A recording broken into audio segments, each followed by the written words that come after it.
Ladies and gentlemen, the Palace Press Officer under Secretary Claire Castro. Magandang araw, Malacanang Press Corps. Makakasama natin ngayong hapon sina DILG Secretary John Vic Remulla, DOJ Secretary Frederick Vida, at PNP Chief Jose Melencio Nartates Jr.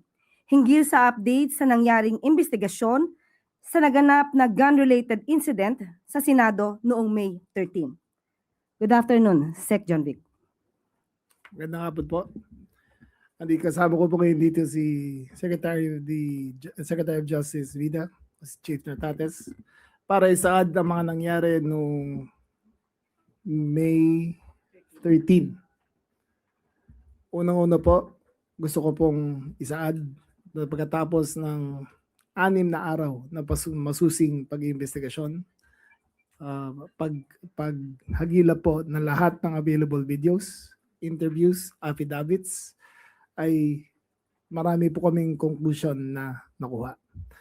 Unang-una po, for the record, all evidence points that there was no attack on the Senate. I would like to repeat, all evidence points that there was no attack on the Senate.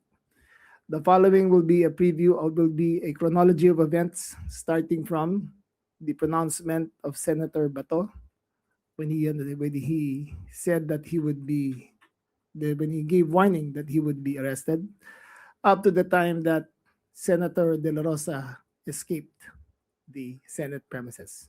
I turn over the mic to General Nartates.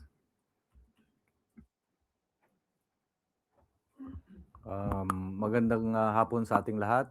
Ito po ay effort ng Philippine National Police, particularly nauna na po ang Pasay City Police Station na kung saan sila ang unang nag-imbestiga. And after the conduct of investigation by the Pasay City Police Station, the records of investigation was referred to the concerned prosecution office in Pasay City the next day, particularly to be exact, May 14, 4 p.m. ng hapon. And then in the continuing investigation, nandun na po, sumama na po ang Criminal Investigation and Detection Group for the unearthing of records, facts, mga kailangan nating ebidensya to come up with a conclusions and recommendations, findings, conclusions, and recommendations. At ito pong pag-unearth natin ng investigation, lalong-lalo ng mga facts, lalong-lalo na last Friday, the Department of Justice have sent out directive to turn in all records of investigation papunta po sa Department of Justice. And then therefore, in compliance with the directive, we will be submitting the records of investigation to the Department of Justice, including the earlier records that was submitted to referred to Pasay City Prosecutor's Office last Thursday 4 p.m. And so we have, meron po tayong okay. So ito po yung ating records coming from the probers from the CIDG. Take note, it is called a gun-related incident. Okay, gun-related incident. Okay. This is a gun-related incident, meaning there is a discharge of firearm in the premises of the Senate building last May 13. And this, as shown, ito po yung timeline. Minabuti natin na ilahad na before the actual shooting, to be exact, is actual discharge of firearm, that was about 7:45 p.m. kung titignan nyo. But before that, makita muna natin kung ano yung mga events before the actual shooting, and even after the discharge of firearm at 7:45, we extended up to 2:30 a.m. where Senator Bato de la Rosa escaped and or went out at the premises of the Senate building. Material po yun. So all of this will be sent to forwarded to our beloved Secretary of Justice. So at 5:23 p.m. Nakita natin and or documented that Senator Bato de la Rosa have appealed to the public for support over some social media platform. At 5:58 p.m., the Senate adjourned its session, and 6:14 p.m., Supreme Court did not issue TRO. Meron pong nilabas yun. And at 6:57 p.m., Major General Mau Aplasca announced that somebody will be arrested. And pag titignan nyo na up to shooting incident na 7:45 p.m., the search of firearm, up to 8:15 p.m., up to the time na 2:30 p.m. Next slide. Okay, ito po yung 5:23 p.m. documented. Next. Okay, the adjournment of the session of the same day. Next. Okay. This is the document that will show that the Supreme Court did not issue a TRO on the petition of Senator De La Rosa.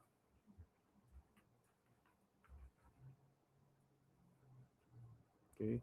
Mau Aplasca announced that they are going to arrest somebody. Take note of the time, 6:57 p.m. Okay, at 7:05, nag-lockdown ng ating Senate for security. And at 7:11 p.m., the Congress article of impeachment is being ready to be received to the Senate, such that several minutes after, next, at 7:22 p.m., it was hand over physically to the Senate. Next. At 7:45 p.m., gunshots was heard inside the Senate premises. Take note of the time, it's 7:45 p.m. Next. And staff officials have announced that there was perceived NBI entered the Senate.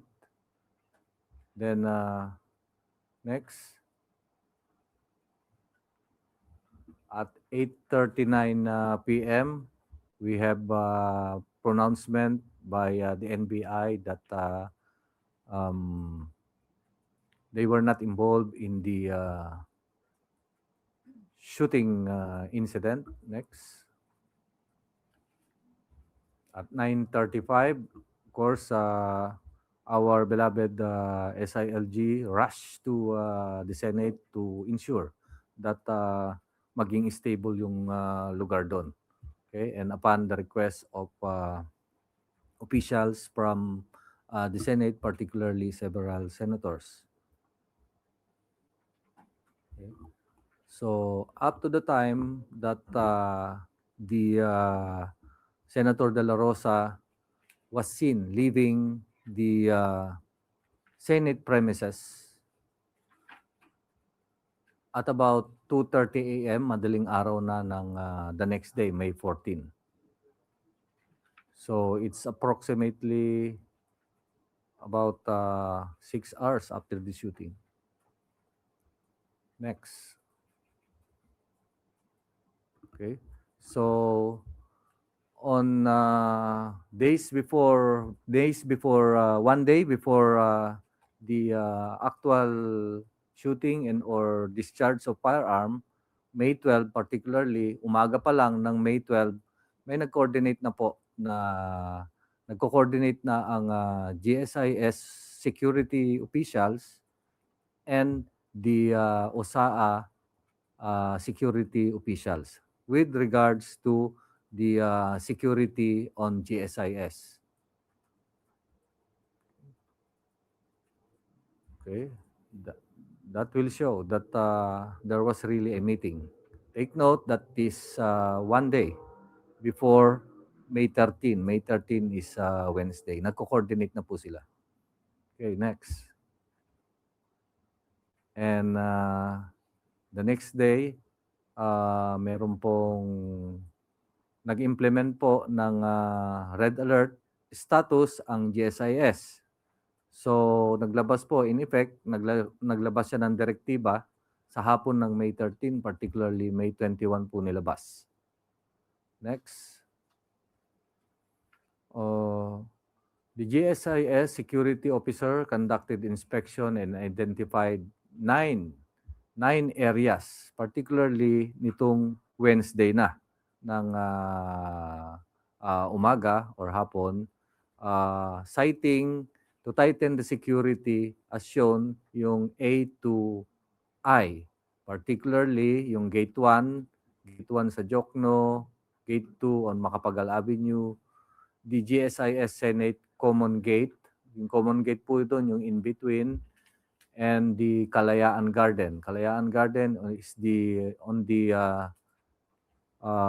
northern part of the Senate premises and northern as well as the GSIS premises.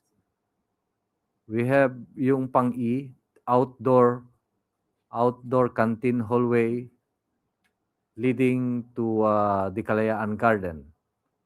And itong glass door core level 5 hanggang helipad po ng level 6, level 7 and level 8. Next.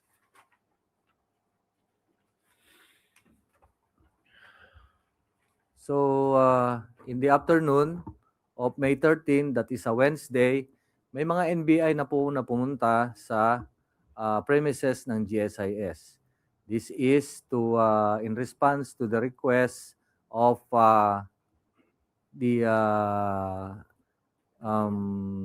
GM Biloso of the GSIS kasi nagre-request sila to fortify the security of the GSIS. So meron pong pumunta kaagad na 3 NBI agents and yung pinakita ko kaninang mga lugar, those are the things that the areas that they will going to fortify and or secure further. So next. Ito po yung arrival ng ating mga NBI agents at the GSIS main building. Yes, sir. Teka muna, merong letter yon, pakitignan. In effect, their presence was backed up by a letter properly received at about 5 p.m. 5:08 p.m. of the same day. Okay, ito po yung mga NBI agents. Okay.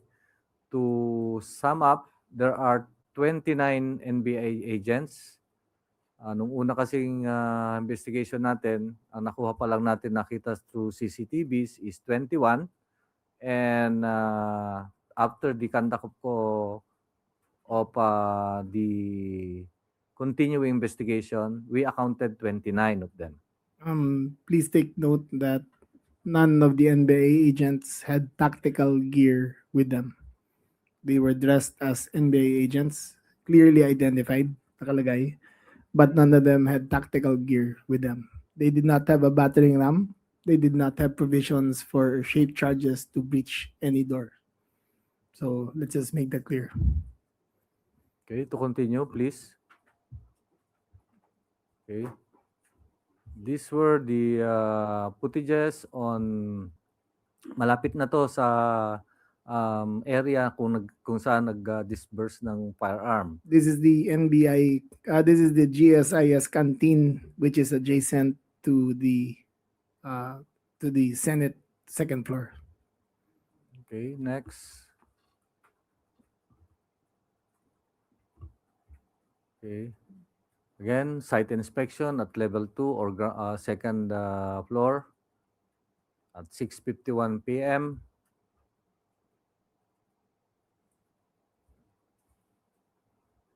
Out of the 29, there are 4 female NBI agents.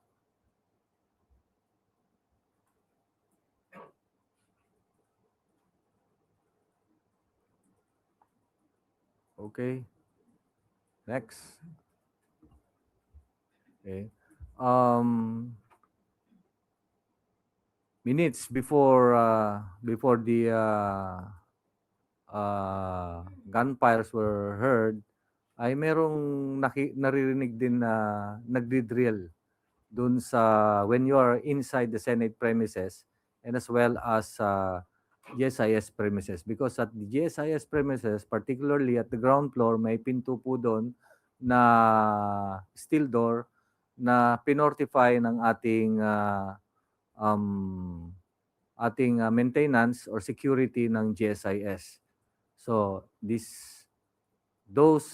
yun po ay recorded, and this is the proof that this was recorded. For the information of the body, all entrances from GSIS, Senate to GSIS, or GSIS to Senate, since early in the morning, were being fortified by the GSIS maintenance. They had duly informed the maintenance of the Senate that there was going to be drill work going on in all the doors of the Senate of the GSIS connecting to the Senate. So again, the GSIS management, the Senate maintenance management had information that there was going to be fortification of doors in the GSIS area. So hindi gulatan to because conspiracy theories were abounding, but they were duly informed. Okay. So there was a drilling, and the drilling sound maririnig, and they put bolt after drilling. I think several bolts were put, and then naglagay ng mga steel cabinet. And that is in the ground floor or first floor. Take note of the time. That is 7:39 p.m. Next. For the information of the body also, the GM found it better to secure the entrances going into GSIS because Senator Bato had called for a people power movement, and had there been anarchy in the building, the GSIS contains billions of pesos of worth of artworks that are displayed in their walls. Had there been an overflow of people going to GSIS, the losses would have been incredible. So it was better, he found it better for them to secure the doors so that there would be no commotion going inside to the GSIS building. Next slide. Okay. The next slide will show what happened after the drilling in the ground floor. And then we'll go to second floor, and this will show the second floor area. On the right side is merong pinto doon coming from, if you're inside, you have to, on the right side, merong hagdan doon. But before the hagdan, may bintana and merong pinto. And this area, in this CCTV, was requested or nakuha natin, secured from the CCTV of the Senate. This shows the NBI agents coming from the first floor kasi one by one sila paakyat. If marirecall nyo po, ang sinabi ko kanina, there are areas A to I. Just to add, this CCTV footage was from the Senate CCTV room, not the GSIS. So the Senate security had full view of the people who were on that floor. Take note that none of the elements are in tactical gear. All of them were just in conference. None of them were in formation to attack the Senate. They were just checking out every floor that was in danger. That's correct, sir. And we take note of the timeline. The timeline is 6:52 p.m. up to 7:01 p.m. Wherein 6:52 sila dumating sa area na yon, and then they left that area at 7:01 p.m. for the appreciation of our dear Secretary of Justice. And take note, nung umalis na sila, at 7:02 p.m. particularly, dalawa po ang naiwan dyan, na NBI agent. Agent Darwin Francisco and De Leon. Antonio De Leon.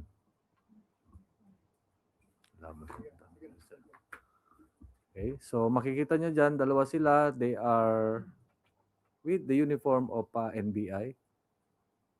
And naglagay lang ng upuan dun sa may hagdan.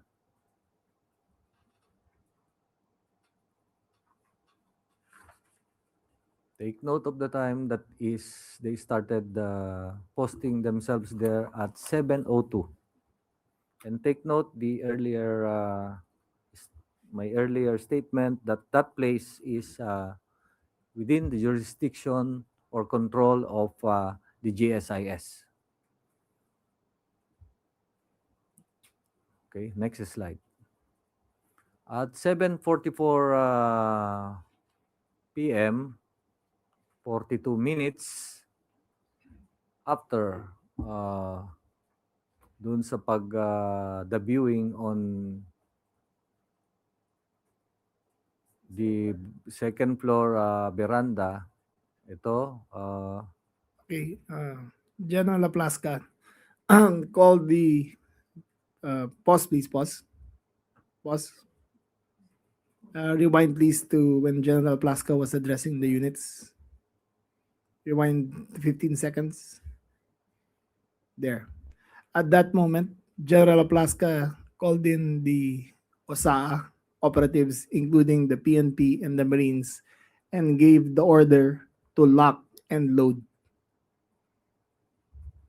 So, in his order, you could see the Marines were cocking their guns. So it was lock and load. After which he proceeded to the hallway leading to the doorway where the NBI were previously reconnoitering. Okay, proceed. okay. So that's the video when they organize themselves to go to the area.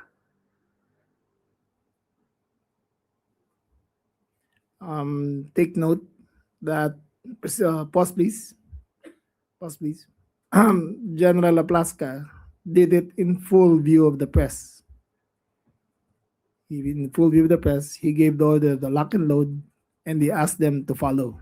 He allowed them to follow up to a certain point. In normal situations, if there is a perceived confrontation, you will clear the building of all personnel because of possible stray fire. However, he allowed them to follow. Okay, proceed, please. Okay. So this is one angle of the video going to the exit door, going to the veranda. As you can see, pause, please. Pause. The Marines are in single formation according to their training, staying to the side of the wall. Okay, proceed. Followed by the PNP. Followed by the PNP, who formed a perimeter line at the very end, at the end of the hallway. Okay. Proceed. Play. Next, take note of this time. This is the CCTV footage taken at the veranda. The CCTV footage is owned by the Senate, and we requested it, and binigay naman. At this will show, kung matatandaan nyo kanina, 6:50 something, 6:52 p.m. up to 7:01, dumating yung bulk of NBI. And then, this is the actual video wherein makikita nyo may burst of fire. Merong usok. Just to also be clear, makita nyo during the video na may mga lights na dumadaan. Hindi puputok ng baril yun. Those are insects that are flying across the lens. But we will show you clouds of smoke and possible muzzle fire that actually occurred. Kasi may kita niyo mamaya may gumagalaw-galaw eh. Baka akala niyo nagpuputukan. Hindi pa nagpuputukan yan. Those were instruments of, those were insects. Look at that. Insects yung gumagalaw na yan. Okay, go proceed.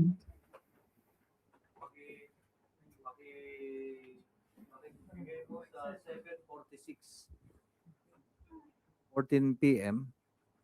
7:46 yung operator. Makikita natin dito the first approximate time of a burst of fire. Yan, may usok na. Teka muna. Rewind please. 3 minutes.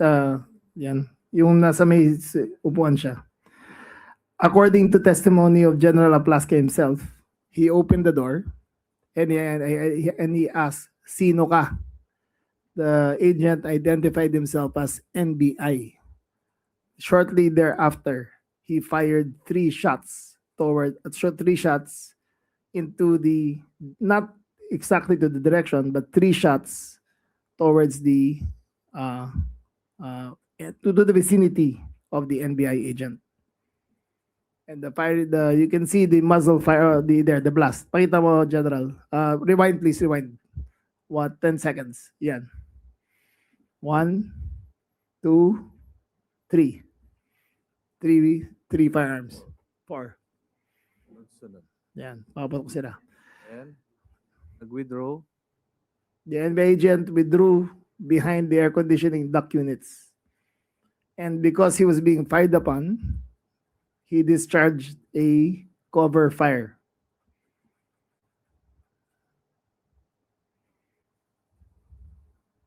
Then 1. Take note that the cover fire was because he was under the impression that he was under attack. 2, 3. Take note na yung muzzle niya It was not pointed towards the Senate. It was pointed as cover fire because he was retreating. Okay, and then play. Okay.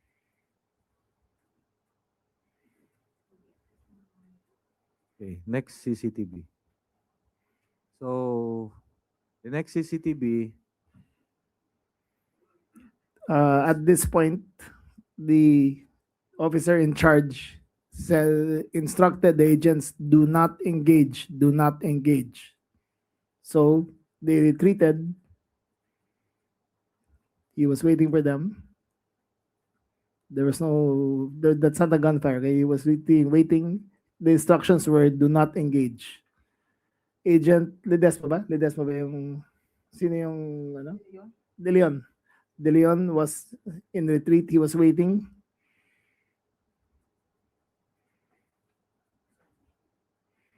He was waiting.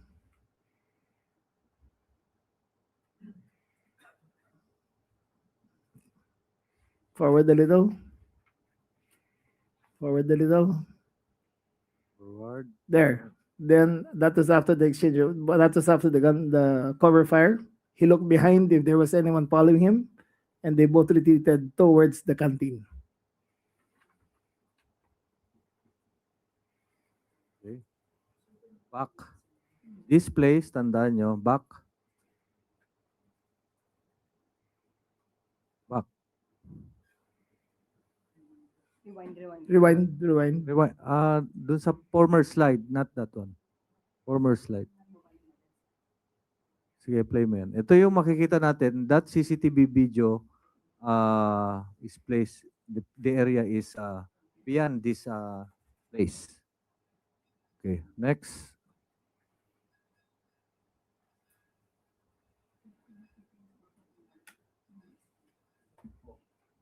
To further explain, play mo to. Play this video. Uy, nakorap na. Conspiracy na to. Play.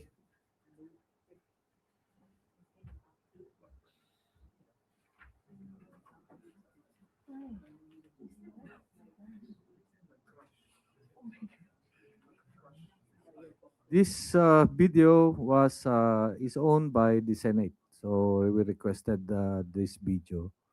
And meron din tayo. Yung area, dito na yan.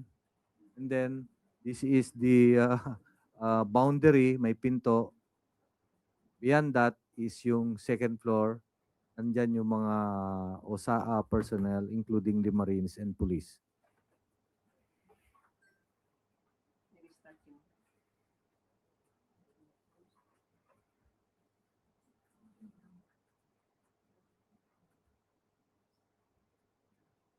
Before that, one slide before that.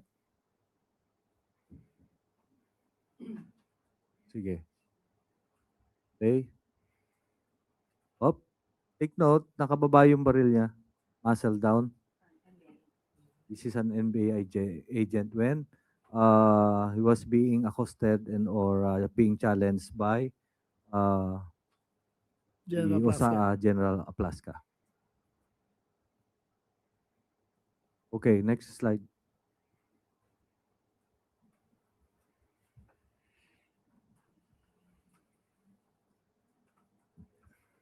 Next slide.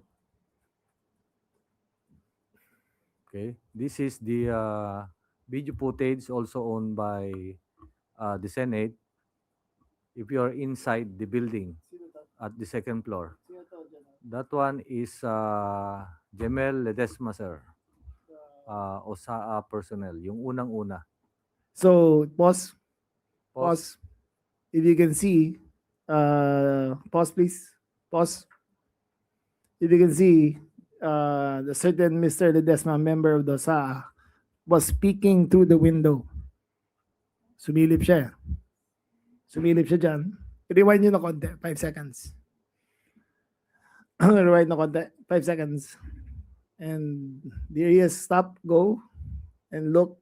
He bent down and he was peeking through the window kung sino on the dawn. So clearly he saw that there was one person in the premises. Okay, we'll continue. Stop. Where is Mr. Aplaska dito? Aplaska, the one being held by... The one Yes. being accosted, held by the back, Yes, that is General Aplaska. Okay, watch this. holding a long Holding- firearm. He was holding a Scorpion CZ 9mm pistol carbine. Okay.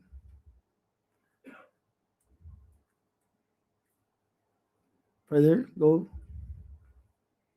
He opened the door. Opened the door. Asked. At that point, I think he was asking. And at that point, the NBI agent was retreating. At there, stop. You could see that suddenly the reactions of the Marines were in ready position. We assumed that this is the first time shots were fired by General Plaska. Continue. They closed the door. Continue.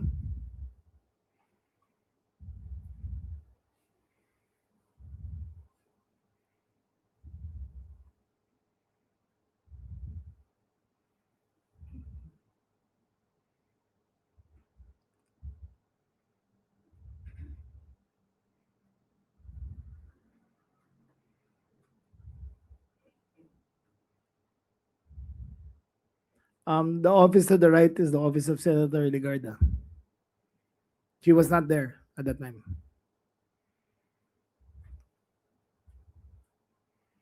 In a few seconds, mamamatay ang ilaw. There. They turned off the lights. The emergency lights went on.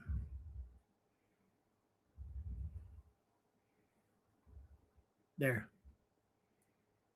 Emergency lights goes on in a few seconds. But there you could see the muzzle fire from the left. 1, 2,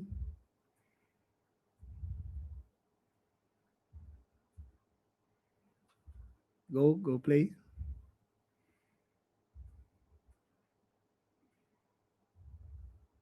Plaska went out.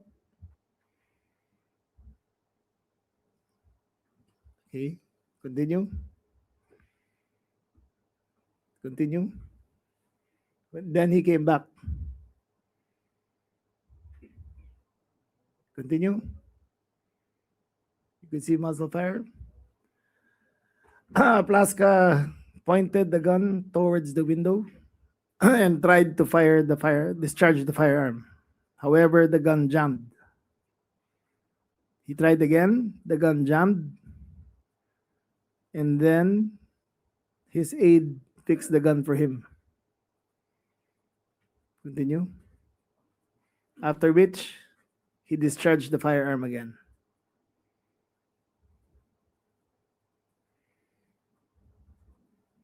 Mind you, there was nobody there. There was no shots being fired at them. Okay? After the last fire, this one of the 40 caliber, sinong agent ba to? Yung one last fire, Montilla. Montilla, sir. Okay, they retreated. Okay? So, this is the retreat.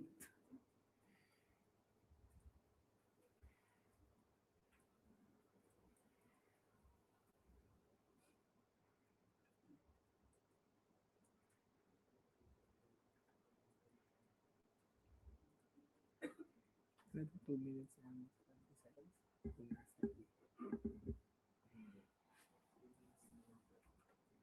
3 minutes 20. Okay, from all available video footage, from the time the door was opened and the first shots were fired until the last shot was fired, it took all of 3 minutes and 20 seconds. So you can see them here in retreat. The Marines are still holding steady in formation. Ito yung before. Entry pa to. Entry pa pala to. Entry pala to. Another footage. This is another footage. There, the press was held back, but they could see. Yung office ni Ligarde yata sa tabi, di ba? Sure. Office ba ni Ligarde sa tabi niya? Yung dulo eh. Or just around the corner. Okay? Saan ka nakakita ng may shootout sa bay? Ganyan. Okay? So, nung Retreat. nag-withdraw na sila, yan yung, Retreat, take note of the time.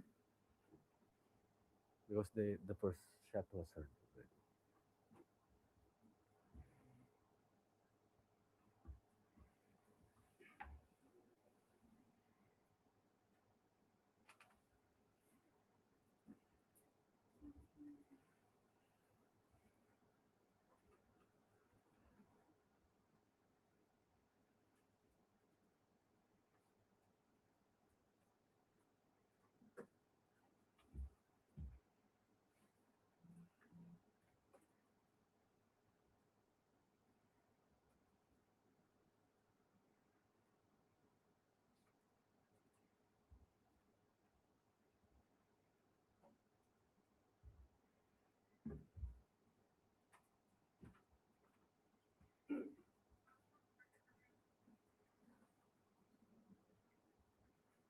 Retreat ito.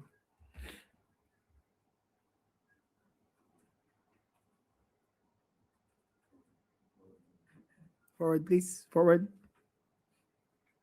Next slide. Here is the picture of the NBI agents regrouping.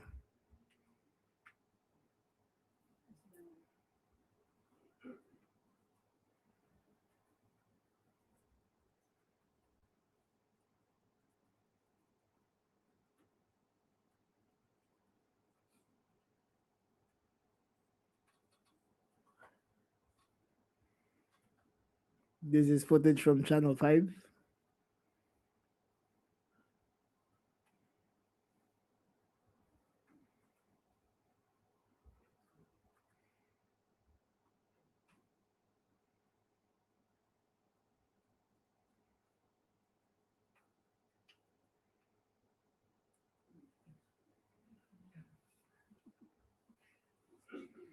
Okay, I arrived there approximately 8:35. after which I met with the senators and I gave instructions for the PNP to do mopping up operations, clearing operations in case we did not know the nature of the incident yet. Yet I instructed them to mop up the building to see if there are any unwanted persons in the area.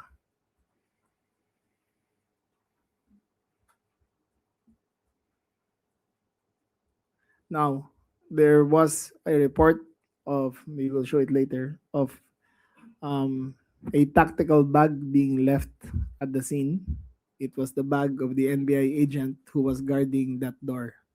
It was retrieved by a certain Mr. Masaya, and his job was simply to retrieve the bag. He was not armed.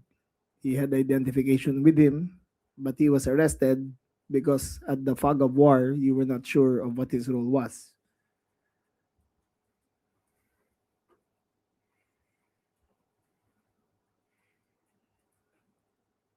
So here is Zian Ambrosio, who was embedded into the operation by accident.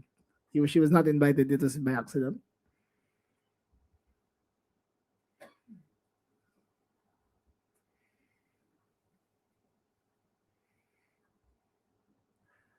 Okay, until now, I was in the premises. It was not clear to us what was happening.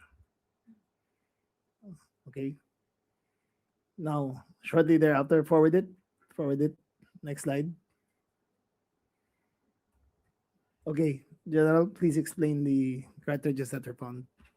Those are the documented CCTV videos, and of course, after the clearing operation, including the clearing of the bag that was left dun sa veranda kanina, SOCO operations were conducted. And during the SOCO operations, material to that is, of course, there was a discharge of firearm or shooting incident. We need to get pieces of evidence, particularly the fired cartridges. So in total, we have the SOCO recovered 4 fired cartridges. 44 fired cartridges. Particularly, merong 5 5.56 na na-recover doon sa veranda area outside, actually going to the garden in front of the canteen. Doon sa area na pinag-withdrawhan ni This agent. was consistent upon the agent who fired cover fire on his retreat as he was being fired upon by as if fire was being directed to him by the OSAA.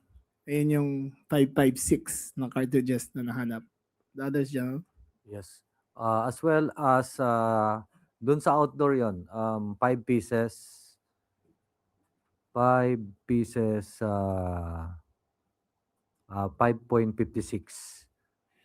Okay. And another outdoor dito sa may walkway kung saan nagkumpulan kanina yung mga NBI, there are 3 9mm fired cartridges. Okay.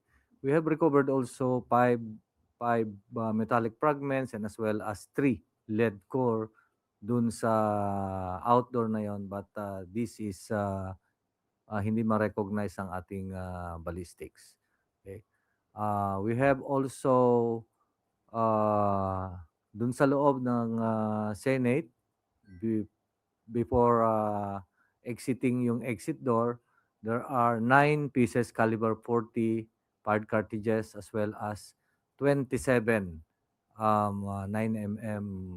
9mm fired cartridge and 1 live ammo.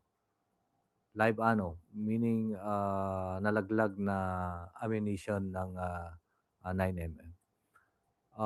Aside from that, may nakita tayong bullet hole on the door, the window, and the direction of the bullet that hold that door and the window is coming from inside, going outside. So 6 dun sa pinto, through and through, and 1 was stuck on the door jamb, and several bullet holes dun sa window. And so on the outside, wala tayong makikitang bullet hole. going inside the building. Okay, so and per our ballistics examination, those 44 fired cartridges came from four firearms. So meaning, meron tayong 4 na shooter.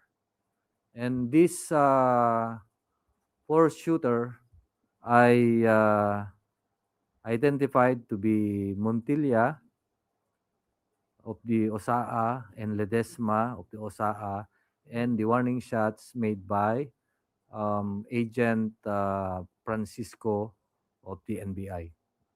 They were 556 when they were cover fire, not warning shots. okay. Cover fire on retreat, yung 556. As you can see, yung baril ni Charlie Dumlao Montilla. is identified. Yung kay Ledesma is identified.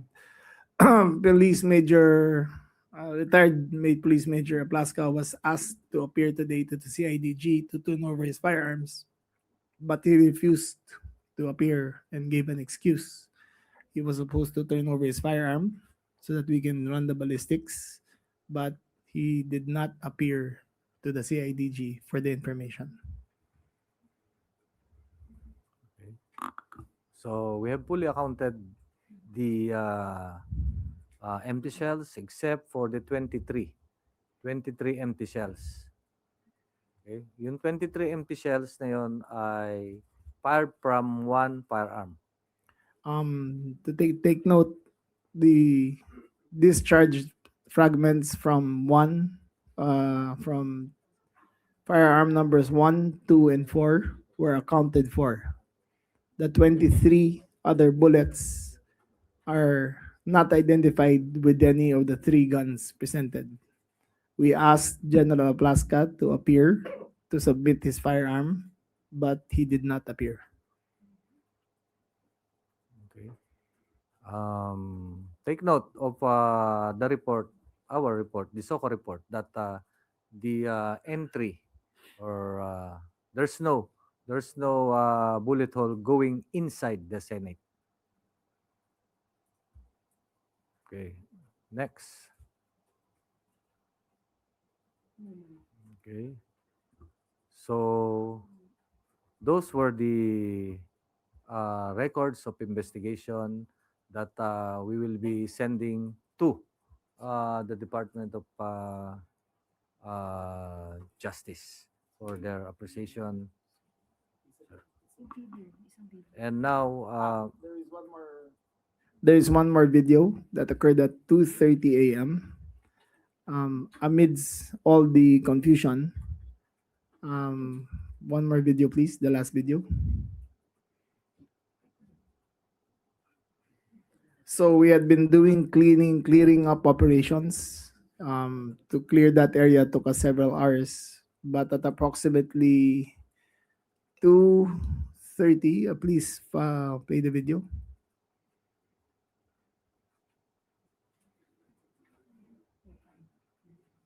Loading daw po. Okay, it's loading. Give us 1 minute.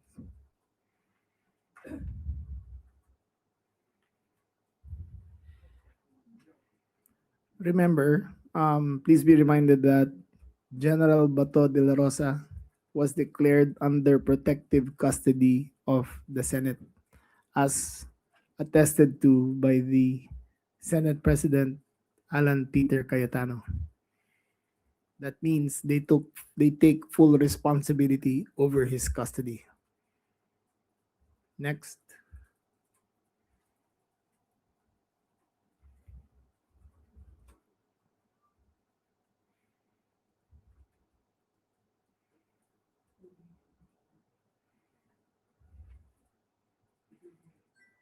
Give us 1 minute.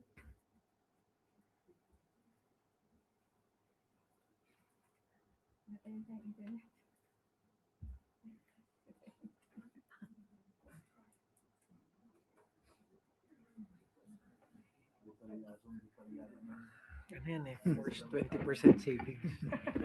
One last video before we end this.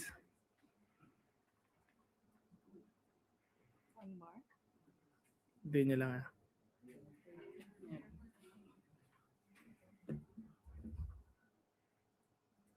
Loading na ba?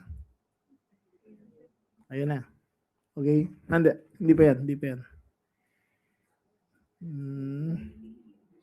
The last video, please. The very last, Last video. video, yung 2:30 a.m. Yung 2:30 a.m. 2:30 a.m.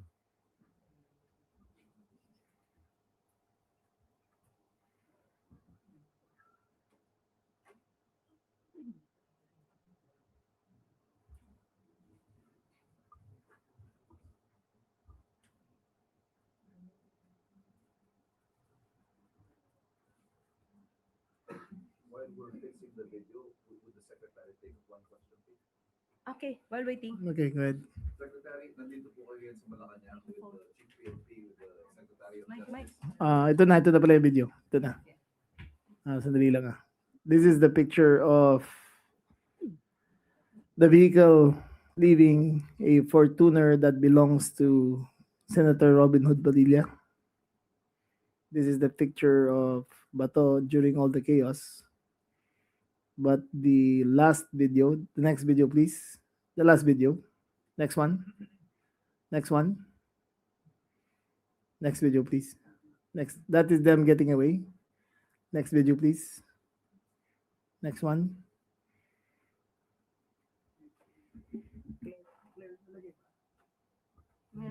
Next slide.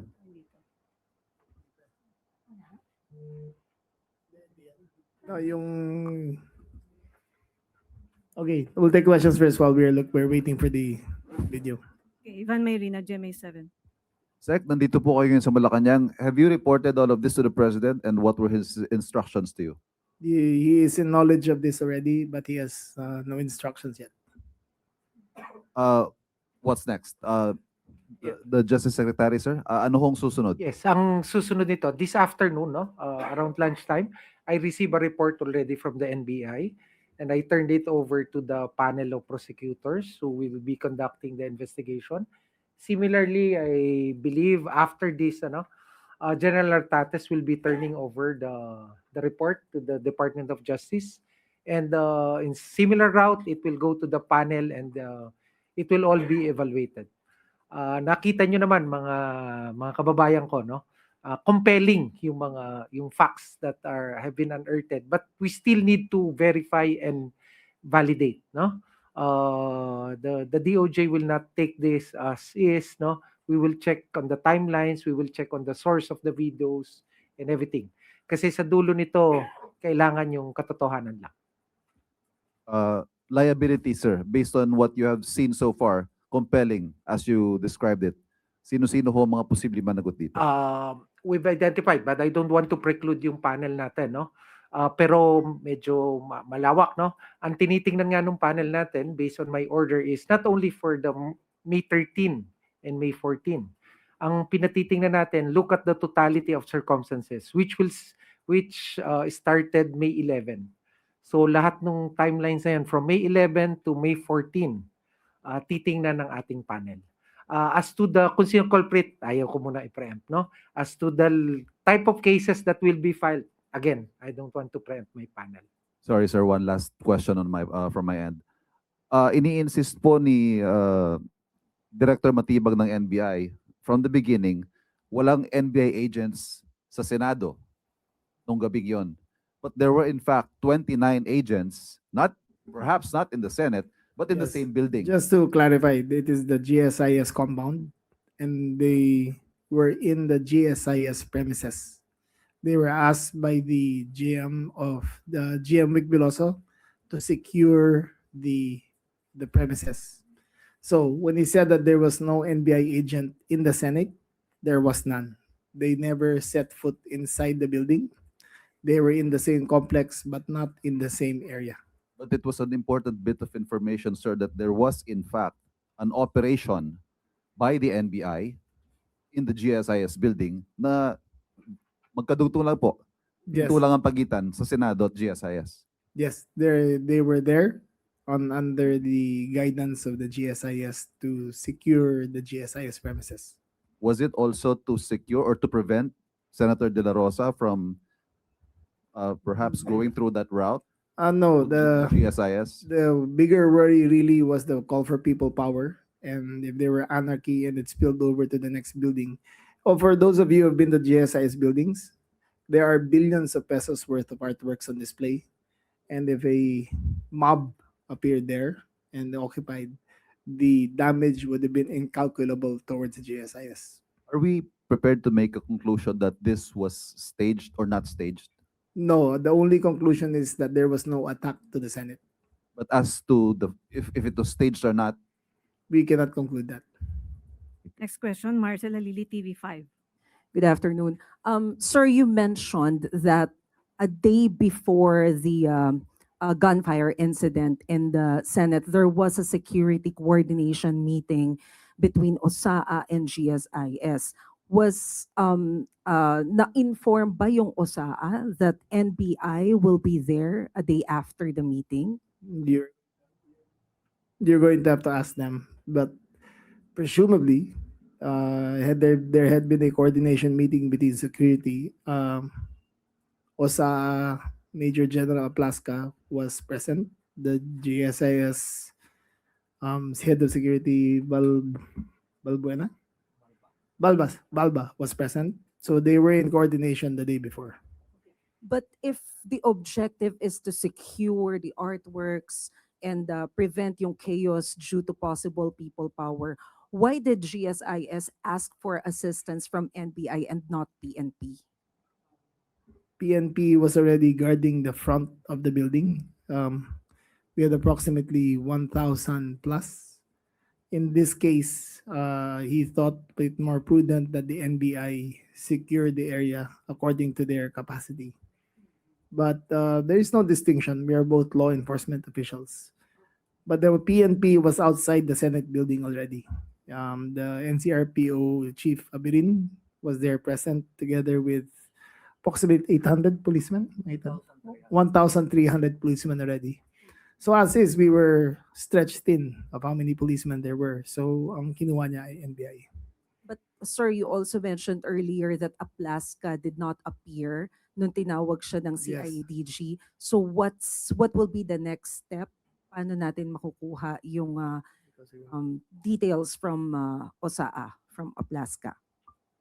We will be inviting again in another date for General Aplaska to appear. That is to finally identify the source of the 23 fired cartridges. Yun ang kailangan natin.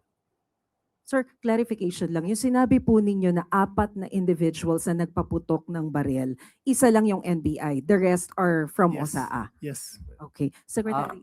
Hindi, teka muna. Nag-conclude ka na kaagad na 4 ang nagpaputok. What I'm saying is the 44 fired cartridges were fired from 4 firearms. Okay, 4 firearms. All right. I'm also, if you want to take note of the video, upon retreat, there was no order to secure the Senate. Because normally, in a heat of the moment like that, your first order would be secure the premises. However, he went straight out, and then he went straight to the press, and then he reported. There was nobody, because when I arrived, there was nobody securing the exact moment or the exact place where the incident took place. Isn't it odd that in an exchange of gunfire and if your mandate is to secure the building, that after there was a gunfight, there was no perimeter security introduced into the area? Secretary Okay, Vida, sir. to add up about the physical evidence that were recovered, 44 fired cartridges, it came from 4 firearms. And to add up dun sa kung hindi pumunta about the subpoena issued to General Aplaska, of course, we have other means to identify kung sino yung pangatlo or pang-apat na still to be identified. Why? Because we have CCTVs. The CCTVs will clearly show who fired the guns, and we have also testimonies from themselves also, tsaka mga ibang personalities present during the discharges of firearm. Secretary Vida, can you enlighten us? Kapag po sinabi na under custody ng Senate, ano po yung sakop nun? Sa simpleng pagkakaintindi po namin, no, nung sinabing nasa protective custody nila, nasa kanila si Senator Bato. So, kaya pag wala na yung legal impediment to serve yung arrest warrant, di ba? Dapat pag hiningi sa kanila ng Department of Justice, ready dapat ang Senadong i-turn over si Senator Bato. And kapag hindi po na i-turn over ng Senate si Senator Bato, what will happen? Then that's something we need to decide at that moment, no? I don't want to preclude yung options, legal options ng Department of Justice and the entire executive department for that matter. Next question. Teka lang, may dadagdag lang ako. Tandaan nyo, no? Naghahanap pa kami ng ibang ebidensya. Very compelling, as I stated kanina. Yung pinakita sa atin yung report ni General Natates at PNP. I commend them for that, no? Makakatulong ng malaki. Again, when I made the press briefing last Friday, I precisely asked for people to help us, no? To so that we shed light. At the end of the day, whether there was an attack, there was no attack, it's a conclusion. Depende kung ano yung pira-pirasong ebidensya. So ito ho yung mahalaga. Kung ano yung kahinat na nung ano, titimbangin ho lahat ng panel natin. Next question, Harley Balbuena, IBC 13.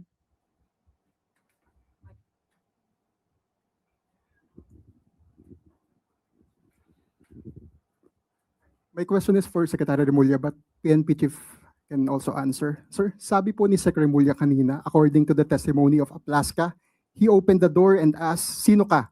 And shortly after, he fired 3 shots towards the vicinity of the NBA agent. So does that mean that there was an intent to cause injury at hindi lang po warning shot yung ginawa ni Aplaska?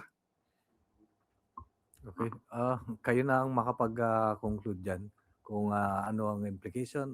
I have already submitted the pieces of evidence, still videos, still photographs, as well as video, and it will be on the appreciation of our beloved Secretary of Justice or the committee to conclude and or make some kung anong mangyayari doon. Sir, how about the shots fired by the NBA agents? Yun ba ay we can label them as cover fire or warning shots lang, wala pong hostile attack? Okay. In our report, SOCO report, lahat po ng lahat ng nanggaling sa premises ng Senate, that is yung OSAA personnel towards outside. And dito sa outside, coming outside, going inside, wala po. And to add up is wala pong nagpaputok na Philippine Marines as a member of the OSAA, as well as the members of the Philippine National Police. Thank you, Malacanang Press Corps. Balik sa iyo, Claire.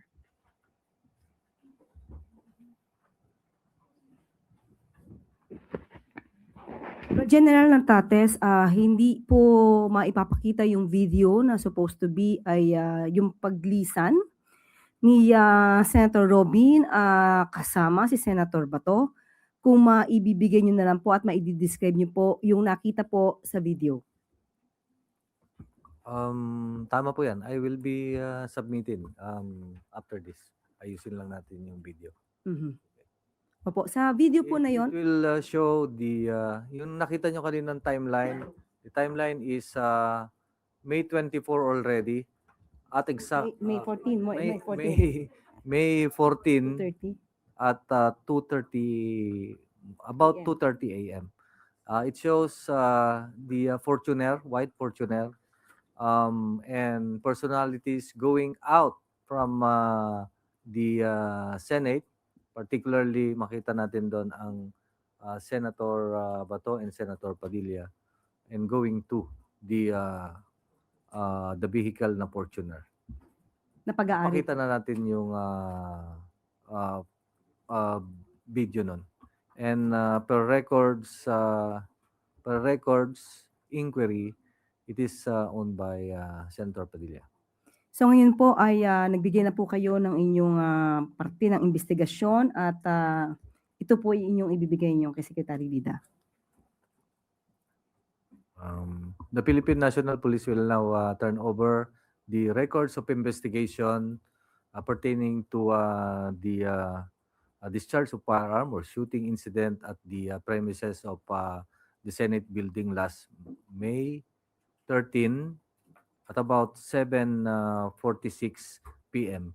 and several documents prior to that starting from May 12. Yun na yung sinabi nating documents pertaining to the presence of NBI as well as coordination at the GSIS building up to the time na May 14, 2:30 a.m. where Senator Bato de la Rosa was seen leaving the premises of the Senate building, as well as the records of investigation conducted by the Pasay City Police Station.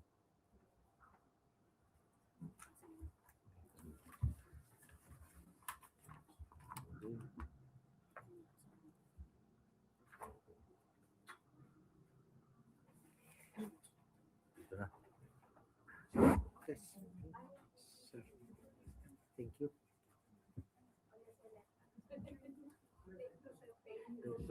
Bilis masyado. Okay. Yes, sir. Yes, sir.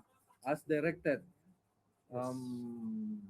effective last Friday to turn in records of investigation. Ito na po yung records. Okay, natin. Okay na yan. Okay na yan. Maraming salamat ha. Thank you. Secretary. Secretary. Opo. At dyan na po nagtatapos ang ating press briefing. Magandang araw para sa bagong Pilipinas.